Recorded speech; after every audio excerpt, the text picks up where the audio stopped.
P T I کے مطالبات ڈھکے چھپے نہیں ہیں۔ اچھی پیش رفت ہے۔ ایک طویل عرصے کے بعد ایک سیاسی مذاکرات کا باضابطہ عمل شروع ہوا ہے، دونوں طرف سے اچھے جذبات کا اظہار کیا گیا۔ یہ جو انہوں نے کہا ہے، ظاہر ہے یہ ان کی ڈیمانڈ کوئی ڈھکی چھپی نہیں ہے، وہ باہر بھی کر رہے ہیں، میڈیا پہ بھی کہہ رہے ہیں، اور کمیٹی کے اندر بھی انہوں نے ان چیزوں کا تذکرہ کیا ہے، جس پہ کمیٹی کا رد عمل یہ تھا جی کہ جو بھی آپ کی ڈیمانڈز ہیں اور شرائط ہیں وہ باضابطہ طور پر، تحریری طور پر، ایک چارٹر کے طور پر، ایک چارٹر آف ڈیمانڈ کے طور پر لے کے آئیں کمیٹی کے سامنے۔ ہم ایک وسیع تر تناظر میں معاملات کو آگے لے کے جانا چاہتے ہیں، اور جس حد تک حکومت کسی کو اپوزیشن کو فیسیلیٹیٹ کر سکتی ہے، رعایت دے سکتی ہے، وہ ضرور دیکھا جائے گا۔ آئین اور قانون کی حدود کے اندر رہتے ہوئے ہم کیا کر سکتے ہیں وہ ضرور کریں گے۔ قومی اسمبلی میں اپوزیشن لیڈر عمر ایوب نے کہا ہے کہ حکومت جیسی بھی ہے مذاکرات ان سے ہی کرنے ہیں۔ ہمارا مطالبہ ہے پی ٹی آئی کے تمام اسیران کو رہا، جبکہ 9 مئی اور 26 نومبر پر جوڈیشل کمیشن بنایا جائے۔ اس وقت تک استحکام نہیں آئے گا جب تک ملک میں انصاف نہیں ہوگا۔ علی امین گنڈاپور معاملات اچھے طریقے سے سنبھال رہے ہیں، انہیں ہٹانے کی بات بے بنیاد ہے۔ پارٹی میں کسی قسم کی اختلافات نہیں۔ انہوں نے مزید کہا کہ فوجی عدالت کے فیصلے کی مذمت کرتا ہوں، اس کے خلاف عدالت جائیں گے۔ مذاکراتی ٹیم بنانی ہے اور ہم نے اناؤنس کی، بلکہ اسی دن شام کو مجھے اریسٹ کر دیا گیا تھا انلیگل کنفائنمنٹ میں، اور کنٹمپٹ آف کورٹ بھی پولیس پہ لگی ہے۔ اس پہ جو ہمارے ساتھی اس وقت اسیران ہیں، باقی اسیران، ان کی فی الفور آزادی۔ ہمارے جو 9 مئی کا کمیشن ہونا چاہیے کہ وہ سی سی ٹی وی فوٹیج سامنے آنی چاہیے۔ ہماری 26 نومبر 2024 میں جو سانحہ ہوا ہے ڈی چوک، اس کا کمیشن ہونا چاہیے۔ پاکستان میں تب تک استحکام نہیں آئے گا جب تک آئین اور قانون کی بالادستی نہیں ہوگی۔ وزیر اعظم کے مشیر رانا ثناء اللہ خان نے کہا کہ حکومت اپنے رویے کا اظہار کمیٹی میں کرے گی۔ اپوزیشن نے آج زبانی بات کی ہے، جب وہ بلیک اینڈ وائٹ میں لے کے آئیں گے تو پھر ہم ان کو کمیٹی میں بھی جواب دیں گے۔ انہوں نے بھی اپنی لیڈرشپ سے مشورہ کرنا ہے، ہم نے بھی کرنا ہے۔ رویے کا اظہار جو ہے وہ کمیٹی میں کرے گی جب وہ اپنے مطالبات، آج انہوں نے وربل بات کی ہے، جب وہ ان بلیک اینڈ وائٹ لے کے آئیں گے اس کے اوپر پھر ہم ان کو یہاں کمیٹی میں بھی جواب دیں گے۔ 18 میں بھی یہ کہہ رہے تھے کہ ایک ڈیموکریٹک سسٹم میں حزب اختلاف اور حزب اقتدار کو جو ہے وہ پولیٹیکل ڈائلاگ کرنا چاہیے، کوئی ان کے اوپر پابندی نہیں ہے، جو بھی مطالبات وہ کرنا چاہیں اب وہ بلیک اینڈ وائٹ میں نیکسٹ ویک میں لے کے آئیں۔ اسلام آباد میں بیٹھے بزرگوں اور بابوں کو انٹرنیٹ کی سمجھ ہی نہیں۔ یہ لوگ انٹرنیٹ استعمال نہیں کرتے، ہمارا اور آپ کا جینا حرام ہوگا۔ آج بھی کہیں نہ کہیں یہ ڈر موجود ہے کہ انٹرنیٹ پر عوام اپنے حق کی آواز بلند نہ کر لیں۔ آج کی دنیا میں انٹرنیٹ تک سستی اور ناقابل رکاوٹ رسائی سب کا بنیادی حق ہے، یہ ہمارا جمہوری حق ہے۔ بلاول بھٹو زرداری نے کہا، کوہ ہمالیہ کا پگھلنا نئی نسل کے لیے خطرہ، جنگی بنیادوں پر کام کرنا ہوگا۔ جو اسلام آباد میں بیٹھے ہوئے بزرگوں اور بابوں اور سیاستدانوں کو سمجھ ہی نہیں آتا۔ میں سمجھتا ہوں مثلاً کہ آج کی دنیا میں access to the internet should be a fundamental right, ہمارا جمہوری حق ہے اور ہم اپنا حق کے لیے لڑیں گے۔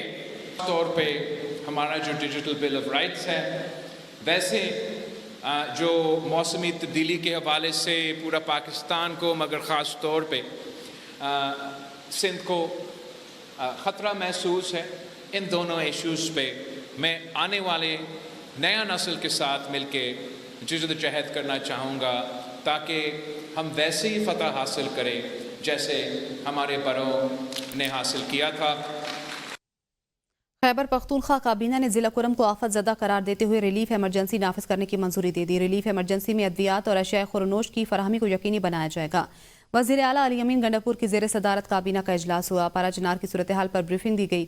اجلاس میں کرم زمینی رابطے کی بحالی اور پارا چنار روڈ کو محفوظ بنانے کے لیے اسپیشل پولیس فورس قائم کرنے کا فیصلہ کیا گیا۔ وزیر اعلیٰ علی امین گنڈاپور نے کہا، کرم کا مسئلہ دہشت گردی کا نہیں بلکہ دو گروپوں کے درمیان تنازع ہے۔ مذاکرات اور جرگوں کے ذریعے مسئلے کا پرامن حل نکالنے کے لیے ہر ممکن کوشش کر رہے ہیں۔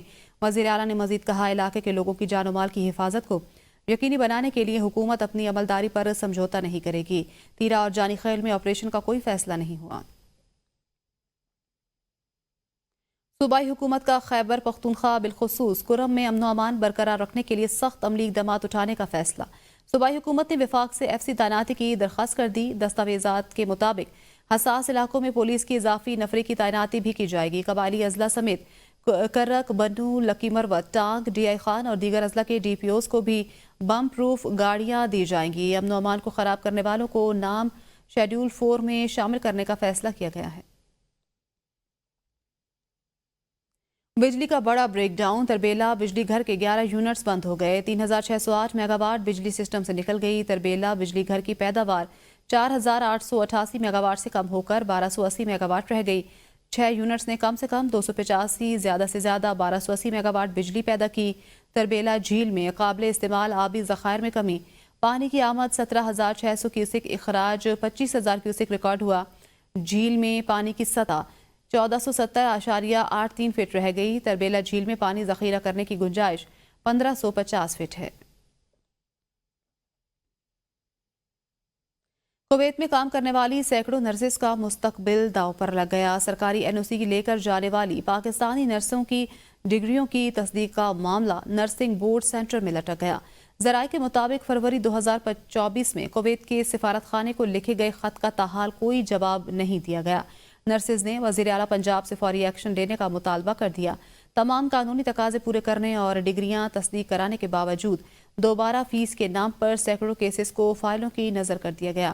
کویتی سفارت خانے کا پاکستان دفتر خارجہ کو لکھا گیا خط ABN منظر عام پر لے آیا۔ DG نرسنگ بورڈ معاملے سے لائل نکلی۔ احتساب عدالت اسلام آباد نے 190 ملین پاؤنڈ ریفرنس کے فیصلے کے لیے نئی تاریخ مقرر کر دی۔ بانی PTI اور ان کی اہلیہ بشرا بی بی کے خلاف 190 ملین پاؤنڈ ریفرنس کا فیصلہ 6 جنوری کو سنایا جائے گا۔ احتساب عدالت کے جج ناصر جاوید رانا نے دلائل سننے کے بعد 18 دسمبر کو سینٹرل جیل اڈیالہ میں فیصلہ محفوظ کیا تھا۔ 190 ملین پاؤنڈ کیس کا 18 دسمبر کو محفوظ کیے جانے والا فیصلہ 23 دسمبر کو سنایا جانا تھا، جو مؤخر کر دیا گیا اور اب 6 جنوری کو سنایا جائے گا۔ جدہ میں پاکستانی قونصلیٹ کے نئے چانسٹری بلڈنگ پروجیکٹ کا افتتاح کر دیا گیا۔ جدہ میں قونصلیٹ جنرل آف پاکستان کی نئی عمارت کا سنگ بنیاد رکھنے کی تقریب منعقد ہوئی۔ سعودی عرب میں پاکستان کے سفیر احمد فاروق نے منصوبے کا افتتاح کیا۔ تقریب کی میزبانی پاکستان کے قونصل جنرل جدہ خالد مجید نے کی۔ جدہ قونصلیٹ پاکستان کی وزارت خارجہ کا بیرون ملک سب سے بڑا مشن ہے۔ اعزازی سفیر احمد فاروق نے تقریب سے خطاب کرتے ہوئے کہا کہ یہ مشن سعودی عرب کے مغربی کنارے میں تقریباً 1.8 ملین پاکستانیوں کی خدمت کرتا ہے۔ سعودی عرب کے دارالحکومت الریاض میں صدر جموں کشمیر لبریشن فرنٹ آزاد کشمیر و گلگت بلتستان ساجد محمود صدیقی کے اعزاز میں عشائیہ کا انعقاد کیا گیا۔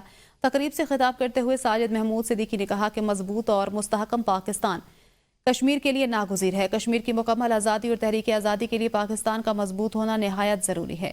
مہمان خصوصی نے کہا کہ پاکستان کی معیشت مضبوط کرنے میں اوورسیز پاکستانیوں کا اہم کردار ہے۔